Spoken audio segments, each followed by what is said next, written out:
orang baik dengan orang baik, menghubungkan orang baik dengan lembaga-lembaga yang baik, ya, mencari teman-teman baik untuk sama-sama berbuat baik.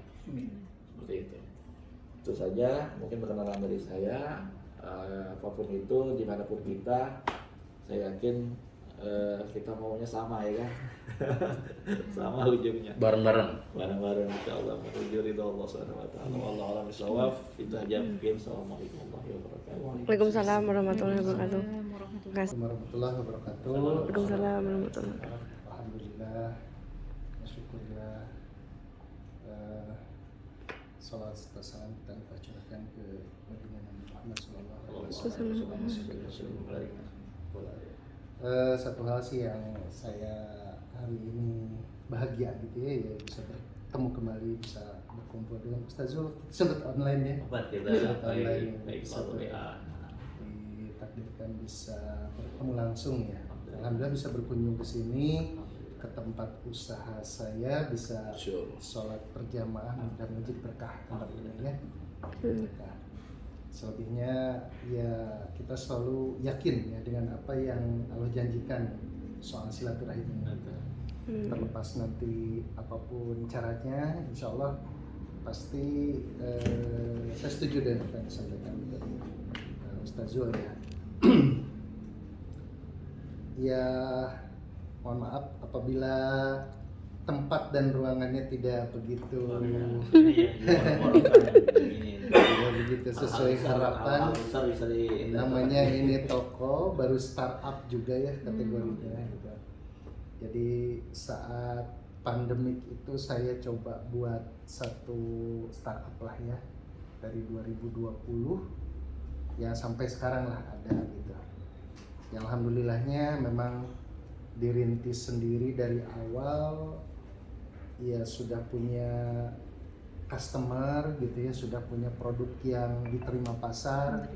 Itu juga udah alhamdulillah. Yang penting mah nggak ada apa ya namanya, nggak ada kegiatan yang nganggur gitu ya. Jadi setiap hari saya selalu di sini. Jadi mohon maaf tadi misalkan harus ketemu di mana agak susah ya kalau punya toko itu. Memang secara sistem yang bekerja pun bisa ya, tapi kadang-kadang ada pengambilan keputusan cepat yang memang harus ada saya, karena saya juga masuk di Commonwealth ya, salah satu perusahaan Australia, nggak besar tapi dia termasuk yang lumayan lah gitu ya, punya satu produk yang unik ya, yang berbeda di situ. Alhamdulillah dari sana pun saya digembleng ya, banyak pendidikannya. Jadi di insurance itu luar biasa menurut saya ya, pendidikannya, binaannya, pembinaan mentalnya dan lain sebagainya gitu. Dan saya juga di Commonwealth alhamdulillah juga top nasional gitu ya. Jadi kalau jalan-jalan ke luar negeri kebanyakan dari insurance, hampir 50 negara saya sudah kunjungi di sana. Jadi selama perjalanan tahun 2018 memang perusahaan itu fokusnya di konvensional. Jadi tidak ada arah perusahaan mau membuat sebagai unit usaha syariah atau badan usaha syariah. Tidak ada misi ke sana. Yang sampai akhirnya hari ini kan diakuisisi oleh FWD ya gitu. Saya sih sudah memperjuangkan bersama dengan rekan-rekan yang saat itu juga kepengen gitu ya, karena lihat giroh masyarakat yang sudah mulai melek syariah gitu. Saya sampai saya itu kuliah S2 ekonomi syariah, ingin berguru, ingin belajar gitu, karena kebodohan saya, karena ketidaktahuan saya, rasa kepenasaran yang tinggi sampai saya tamatlah S2 ekonomi syariah. Oh begini gitu. Sampai akhirnya dari situ saya tidak ada masalah dengan perusahaan, ambil keputusan untuk resign. Ya, saat resign itu prosesnya saya ingin pindah ke perusahaan syariah, dan Allianz itu menjadi salah satu target saya waktu itu. Allianz Prudential Syariah yang besar-besar itu ada Sun Life ya, Sun Life juga, Sun Life Syariah. Norman ya. Saya sudah ketemu Norman, saya sudah ini, cuman titik negosiasinya tidak kena ya gitu, karena saya juga harus meninggalkan kompensasi yang ya alhamdulillah ya, kalau di income di insurance udah level senior director pasti di atas 100 juta ya gitu. Nah karena memang ada proses yang katakanlah pengen ke arah yang lebih baik saat itu gitu ya. Nah proses negosiasi dengan Sunlight nggak ada putusan. Kemudian juga dengan Allianz saya nggak ketemu sama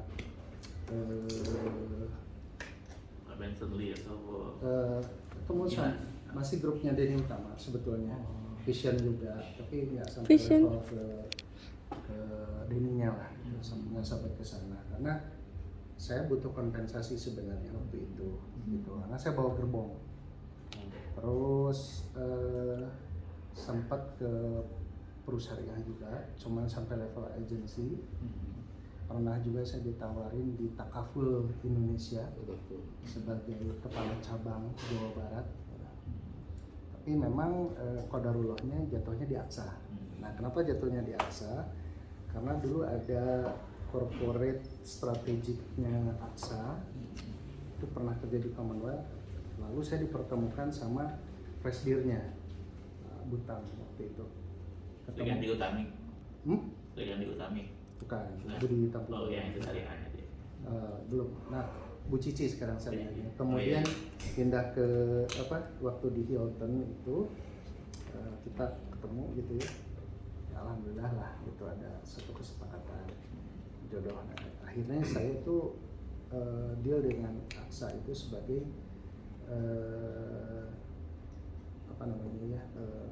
KPM, agensi syariah pertamanya AXA di Indonesia. Itu kantornya di Surapati Core.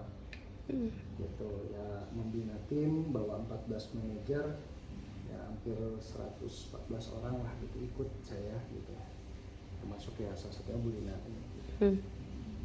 Nah, dari situ memang yang kita jual lebih utamanya adalah wasiat wakaf polis asuransi syariah dengan konsep-konsep yang sama mungkin ya, berkolaborasi dengan Nazir, kemudian mengajak penggerak untuk bergabung gitu, intinya ke situ semuanya.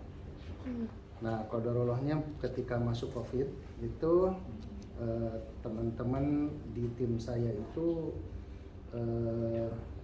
mereka sangat kesulitan untuk mendapatkan nasabah dikarenakan mungkin kalau nawarin insurans itu mesti tetap muka ya supaya emosionalnya gitu. Jadi waktu online itu saya memberikan kesempatan kepada mereka untuk silakanlah survive masing-masing gitu. Mau jadi saya nggak terlalu nge-touch ya.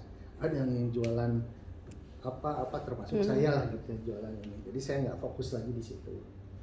Nah pada akhirnya secara keagenan pun itu nggak keurus lagi. Kemudian tim yang saya pun itu sudah saya akuisisikan dengan tim di Setrasari. Jadi di Bandung tuh ada 3, Setrasari, Pascal, sama di tempat saya di Support. Saya akuisisikan di sana. Sementara kegiatan meeting, kemudian apapun saya udah nggak pernah ikut lagi, gitu. Nah di samping itu memang saya benar-benar di rumah aja. Nggak ada kerjaan, berguru aja, ngaji segala macam. Masya Allah. Karena waktu itu sempat kita berguru sama Buya ya. Buya ya.